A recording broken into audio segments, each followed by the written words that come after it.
రాజకీయాల్లో శాశ్వత శత్రువులు శాశ్వత మిత్రులు ఉండరు. తెలంగాణలోని ఓ జిల్లా కాంగ్రెస్ నేతల తీరే ఇందుకు నిదర్శనంగా నిలుస్తోంది. నిన్న మొన్నటి వరకు దోస్తు మేరా దోస్త్ అంటూ సాఫీగా సాగిన వారి రాజకీయ స్నేహం ఇప్పుడు మాత్రం ఎవరికి వారే అన్నట్లుగా మారిపోయింది. జిల్లా కాంగ్రెస్ అధ్యక్ష పదవి కోసం ఇద్దరూ కుస్తీ పడుతున్నారు. ఎవరికి వారు తమ పంతాలు నెగ్గించుకోవాలన్న పట్టుదలతో ఉన్నారు. ప్రస్తుతానికైతే ఇంకా రాజకీయ శత్రువులు కాలేదు, కానీ వారి మధ్య స్నేహం మాత్రం లేదని జిల్లా కాంగ్రెస్ వర్గాల్లో వినిపిస్తోంది. ఇంతకీ ఎవరా నేతలు, ఏ జిల్లా? తెలంగాణ స్థానిక సంస్థలకు ఎన్నికలు సమీపిస్తున్న సమయంలో జిల్లా కాంగ్రెస్ అధ్యక్షుల ప్రకటనపై టీపీసీసీ దృష్టి పెట్టింది. దీంతో మెదక్ డీసీసీ ప్రెసిడెంట్ పోస్టు కోసం నేతల మధ్య పోటీ నెలకొంది. పార్టీ సంస్థాగత ఎన్నికల్లో ఇదో భాగం. మొన్నటి వరకు జిల్లా అధ్యక్షుడిగా పనిచేసిన ఆంజనేయులు గౌడ్ మరోసారి పదవి కోసం తీవ్రంగా ప్రయత్నాలు చేస్తుంటే, నర్సాపూర్ కాంగ్రెస్ ఇన్ఛార్జ్ ఆవుల రాజిరెడ్డి కూడా రేస్లో ఉన్నారు. దీంతో డీసీసీ అధ్యక్ష పదవిపై క్యాడర్లో ఉత్కంఠ నెలకొంది. ఆవుల రాజిరెడ్డి, ఆంజనేయులు ఇద్దరిది నర్సాపూర్ నియోజకవర్గమే. ఆవుల రాజిరెడ్డి అసెంబ్లీ ఎన్నికల్లో ఇక్కడ బీఆర్ఎస్ అభ్యర్థి సునీత లక్ష్మారెడ్డి చేతిలో ఓడిపోయారు. అప్పటి నుంచి నర్సాపూర్ కాంగ్రెస్ ఇన్ఛార్జ్గా బాధ్యతలు నిర్వహిస్తున్నారు. డీసీసీ కోసం పోటీ పడుతున్న ఇద్దరు మిత్రులే, కానీ ఇప్పుడు విభేదాలు రావడంతో ఎడమొహం పెడమొహంలా వ్యవహరిస్తున్నారు. ఎక్కడైనా స్నేహితుడేమో గాని పదవి దగ్గర మాత్రం కాదన్నట్టుగా ఉంది మెదక్ జిల్లా కాంగ్రెస్ రాజకీయం.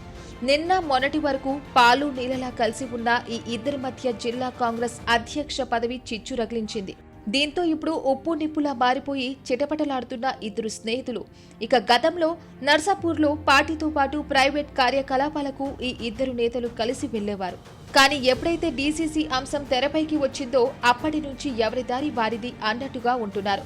పార్టీ కోసం పనిచేస్తున్న ఇద్దరు డీసీసీ కోసం పోటీ పడడంతో ఎవరికి ఇవ్వాలో తెలియక పార్టీ నాయకత్వం తలబాదుకుంటోంది.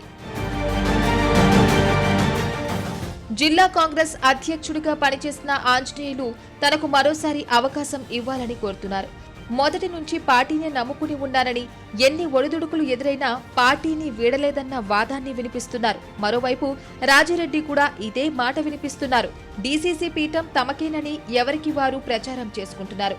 బీసీ కోటలో తనకు అవకాశం ఇవ్వాలని ఆంజనేయులు అడుగుతుంటే, ఒక్కసారి పనిచేసిన నేతకు మరో అవకాశం ఎందుకన్నది రాజిరెడ్డి వాదన. ఇక నర్సాపురంలో కాంగ్రెస్ పార్టీని కష్టకాలంలో కాపాడింది తమ నేతనే ఈయన అనుచరులు అంటున్నారు. సునీత లక్ష్మారెడ్డి కాంగ్రెస్ ను వీడి బీఆర్ఎస్ లో చేరిన తర్వాత నియోజకవర్గం క్యాడర్ను కాపాడుకుని హస్తం పార్టీ పటిష్టం చేసిన విజయాన్ని రాజిరెడ్డి అనుచరులు గుర్తు చేస్తున్నారు. మెదక్ జిల్లా డీసీసీ అధ్యక్ష పదవి కోసం ఆంజనేయులు, రాజిరెడ్డి ఎవరి స్థాయిలో వారు ప్రయత్నిస్తున్నారు. ఒకరికి ఇస్తే మరొకరు అలిగే అవకాశం ఉంది. దీంతో ఏం చేయాలో అర్థమవ్వక టీపీసీసీ తలబాదుకుంటోంది. స్థానిక సంస్థల ఎన్నికల సమయంలో ఇది తలనొప్పిగా మారే అవకాశం ఉంది.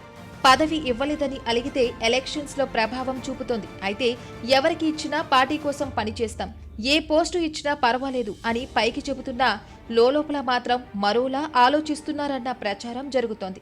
రానున్న రోజుల్లో మెదక్ డీసీసీ పీఠం ఎవరికి దక్కుతుందో చూడాలి మరి.